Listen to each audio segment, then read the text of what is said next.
and I see your true colors shining through. I see your true colors, and that's why I love you. So don't be afraid to let them show your true colors. True colors are beautiful,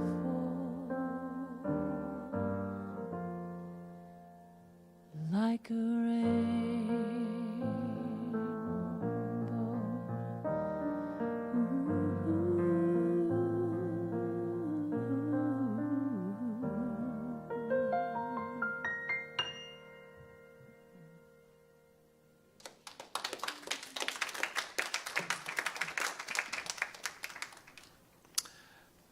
There was a young boy who went to spend a week with his grandfather on the farm. And while he was walking around, he noticed the chickens, and they were scratching and they were playing around the chicken yard. And the little lad said, "No, they ain't got it." So next he saw a colt, and the colt was playing out in the field, kicking up its heels, and he replied, "No, he ain't got it either." And then after examining all the animals on his grandfather's farm, and he saw the pigs rolling in the mud, and they were just having the best time rolling in the mud, and he looked at them and said, "No, they ain't got it." And then finally he looked in the barn, and there was an old mule with a long face and just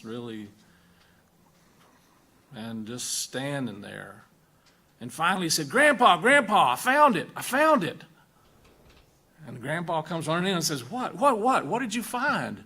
"I found an animal that has the same religion as you."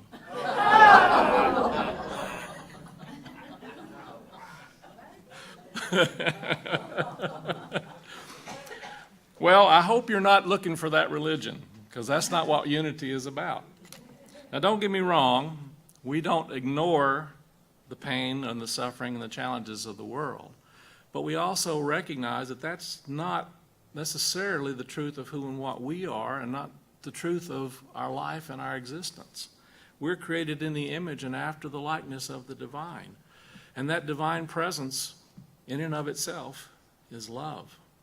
And in that love, there's also an amazing joy, a joy that we can feel.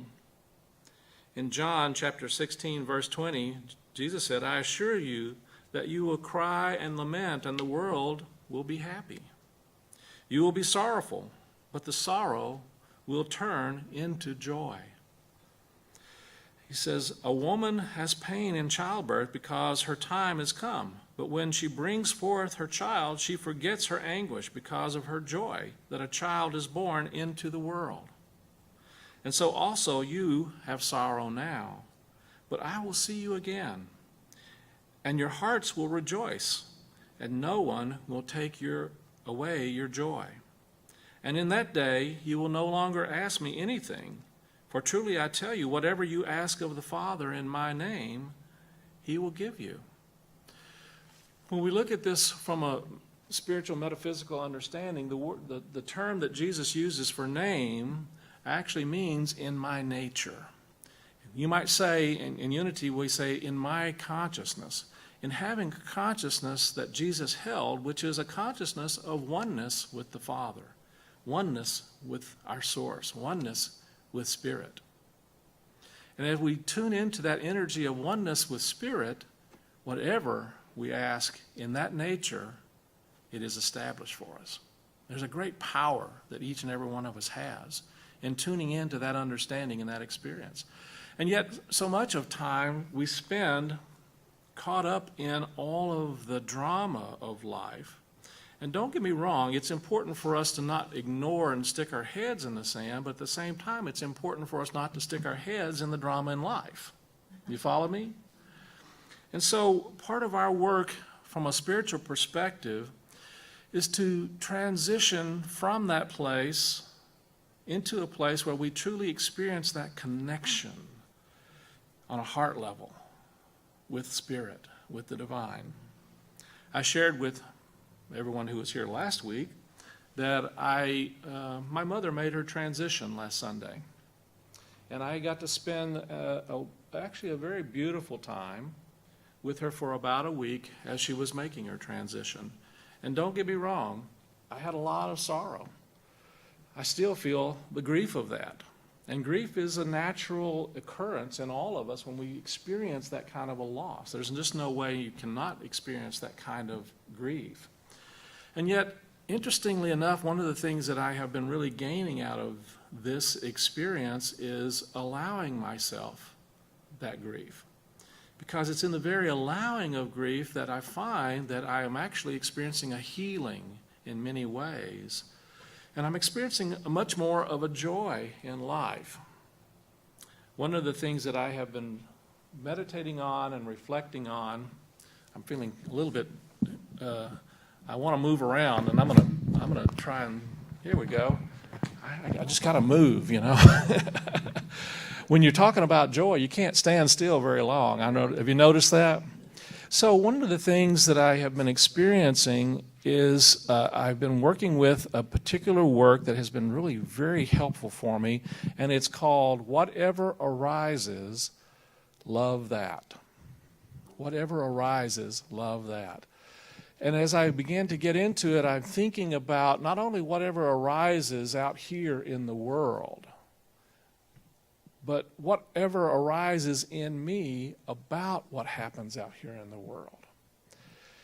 And as I listen to and practice this process, one of the things that part of the meditative part of this is whenever you are experiencing some sense of constriction or some sense of anxiety or fear or any of what I call the catabolic energies. I call them catabolic energies because they're not life-enhancing, they're life-depleting. When you're experiencing those catabolic energies, if you take time to actually just shift your perspective a bit, you can actually shift that energy in a very powerful way. And it has a healing effect. And it has a healing effect not just on the current moment or that experience, but it has a healing effect on any of your past experiences that are connected in that same kind of energy. There's a powerful, beautiful understanding that we're actually, by shifting those and healing those in our present time and tense, we're actually healing our past. And the beautiful thing about that is we're not only healing our past, but we're healing our future, of course, as well. And the beautiful thing about that is we're not really just only healing it within ourselves, because each and every one of us is connected on such a deep level that when I heal those things within myself, I'm actually also healing them throughout the race for all of us. So we're raising each of us into a higher level of energy, a higher level of consciousness. And so I've been practicing that this week, just saying over and over again, I deserve more love, not less. How many of you were here last week, and did you get a chance to practice with that some this last week? I deserve more love, not less. And then when I saw someone that I sensed was not necessarily experiencing that for themselves, I would affirm, you deserve more love, not less. And then I would also say, and we deserve more love, not less. And so when I was thinking about our lesson for this week, our lesson this week is based upon our values. We've been going through our different values that we said that we in Unity in the Heart of Austin are, and this is how we walk our talk, as you might say. And one of the ways that we walk our talk is we're not standing like the mule with a long face all the time, and allowing ourselves to just stay in that place of the lower energies of fear, of sadness, of disappointment, or whatever might be holding us down or keeping us stuck or holding us back. But it's important for us not to suppress those energies, because interestingly enough, when we try to push those energies away, that's not being loving. Do you realize that? And it's what we've been taught to do. Oh, just stiff upper lip, just put on a happy face. That's, it's not about putting on a happy face. It's about letting the joy that is the true nature of your being to unfold. I believe that is what Jesus was talking about, is that there is an innate nature within every one of us that is love and joy. And interestingly enough, in order to experience the joy, you have to move into the energy of love. I don't think you can't experience joy without experiencing the energy of love. I'm quite certain of that. So Jesus also said, if you keep my commandments, you will remain in my love. And just as I have kept my Father's commandments and remain in his love. I've told you these things so that my joy may be in you and your joy may be complete. This is my commandment, that you love one another as I have loved you. So as I reflected on this and meditated on this idea, this understanding that in order to experience joy in my life, I've got to be willing to love. And sometimes that's challenging, isn't it? Sometimes there are things that we just say, well, I can't love that. And interestingly enough, in this practice that I've been working with on whatever arises, love that, one of the things that he has you do is to say, this is by a guy named Matt Kahn, which I'm just really loving, this beautiful mystic. One of the things he does is he has you say, I don't know how to love that. The reality is, sometimes we don't know how to love some things. But there is something within us that even just acknowledging the fact that we don't know how to love it and being willing to, there's something that will work through us that allow that love to unfold. That's been really helpful for me this week as well. You know, I don't know how to love some things that are going on in my life. There are things that I have difficulty with, and I don't know how to love them. But I'm willing. And boy, when I just say that, it's like there's a shift. There's a shift in energy. There's a shift in awareness. I don't know how to love a hurricane. But I'm willing. And interestingly enough, when I do that, there's a peace. There's a peace that happens. There's a peace that I think is really at the essence of who and what we all are. I can't control the hurricane. I can't make it go right or left or up or down, or I can't make it any less. And so there are things that would go on in my life, and interestingly enough, the things that go on in my life that I have the most challenge with are the ones that I don't seem to have any control over. Have you noticed that? And when you don't have any control over it and you try to control it, you're actually adding more fuel to whatever it is that you're trying to control. And so instead of trying to control it, part of the work, I think, is really learning to tune into that place within you, in your heart, and I think we all have a place within our hearts, that where we experience the fear, the sadness, the tension, the frustration, and then loving that place in you, in your heart, and just saying to yourself, I deserve more love, not less. And even moving from that to, I deserve more joy, not less. You do. We all do. We all deserve more joy and not less.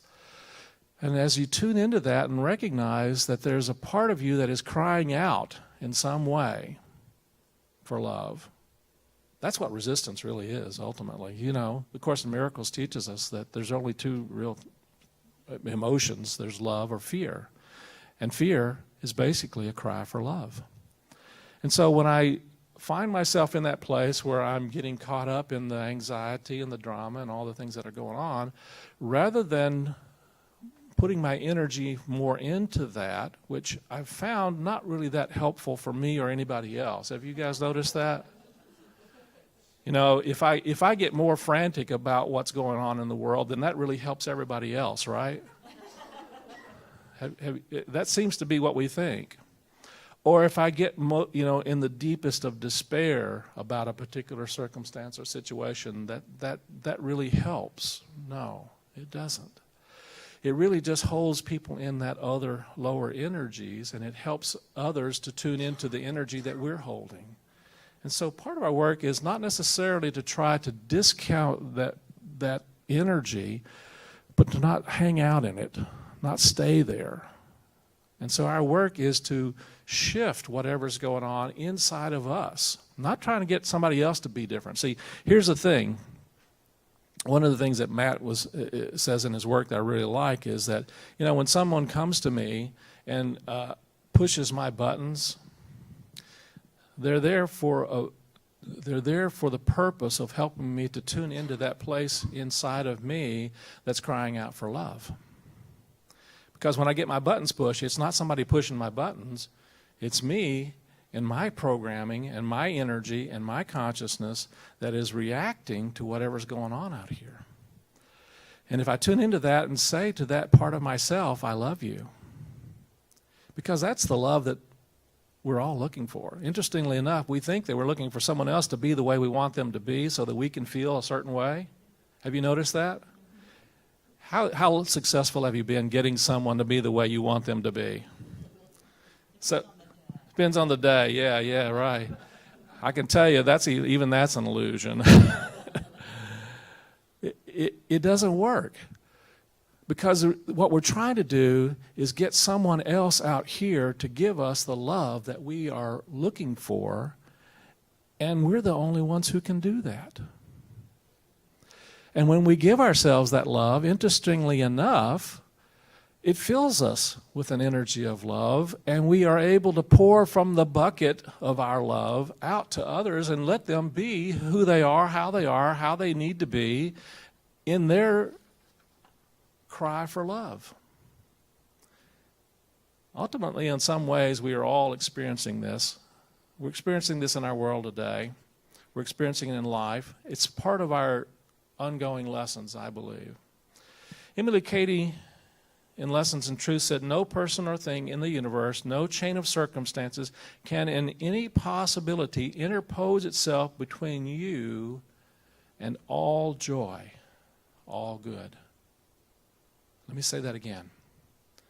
No person or thing in the universe, no chain of circumstances can by any possibility interpose itself between you and all joy and all good. You have it within you. We all have it within us. It is the essence of our nature, and it is the very thing that allows us to transform not only ourselves, but to transform the world. And as we tune into that within ourselves, we're going to do a little meditation later to practice how we can do that. But I'm going to close my talk this morning with a poem from one of my favorite poets. It's from Hafiz, and it's called "To Build a Swing." You carry all the ingredients to turn your life into a nightmare.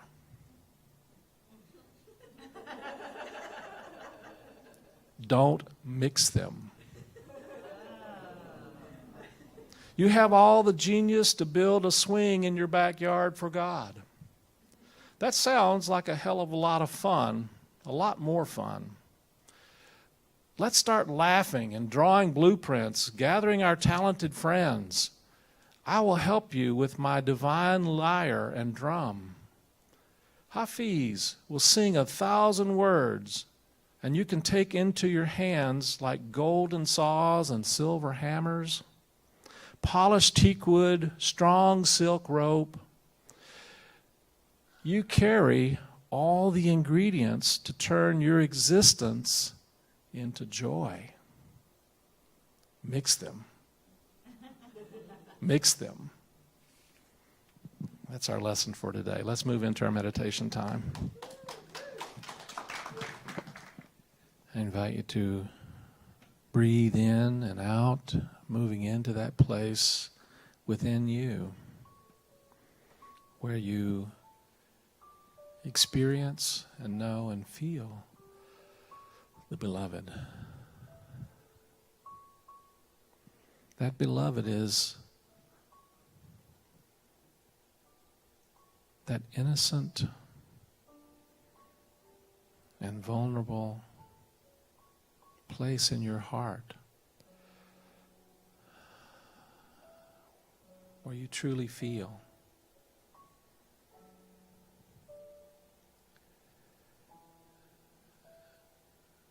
And as you breathe in and out, allow a sense of relaxation and peace to flow in and through you.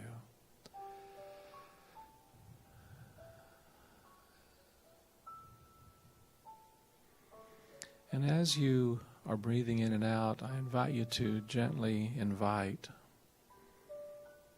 a thought or a feeling or a concern or awareness of something that's bothersome or troublesome for you. Let yourself notice that. Perhaps there's a fear or a frustration or a resentment. And just notice it. And as you notice it, be open.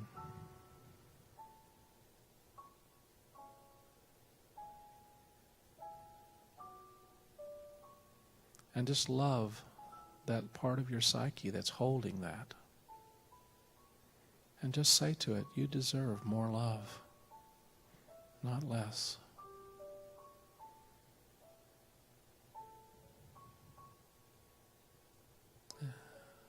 You deserve more love, not less. See that innocent, vulnerable place.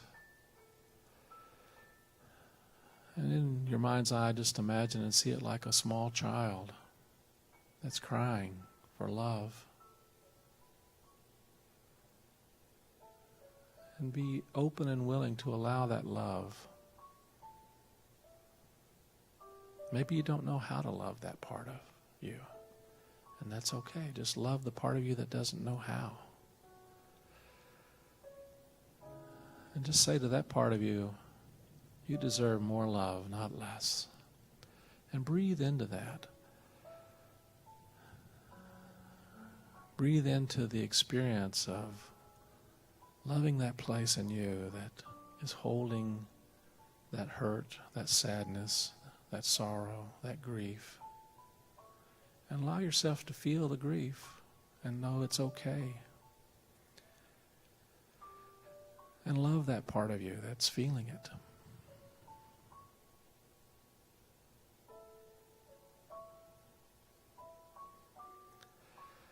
And say to yourself, I deserve more love, not less. I deserve more joy, not less. And be open to allowing that to pour through you and releasing any constriction that you feel.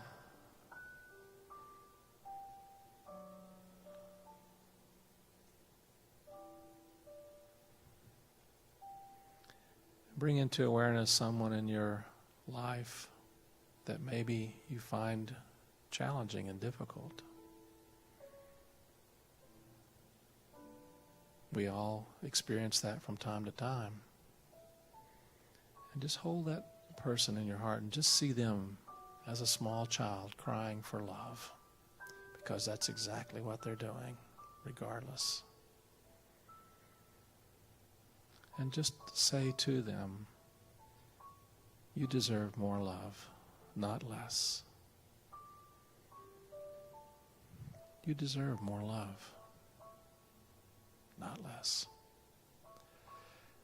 And in your heart and mind, feel them experiencing that love in the way that's just right for them.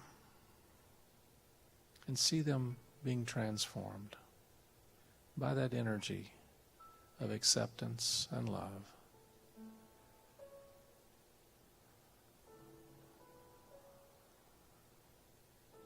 You deserve more joy, not less. Breathing into the heart space, allowing any constrictions there to remind you more love, not less.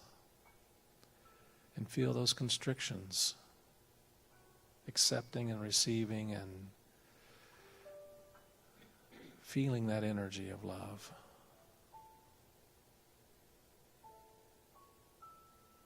Take a nice deep breath now.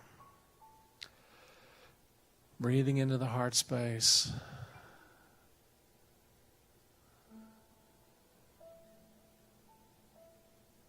And knowing this truth of love. And whatever arises, sending it love. Take a nice deep breath. Let your awareness move back into this room, this time, this place. And know that you deserve more love. Not less. And you're the one to give it to you. And when you do, you're allowing God to be love in you as love for you. Take another nice deep breath. And give thanks and know that it is so.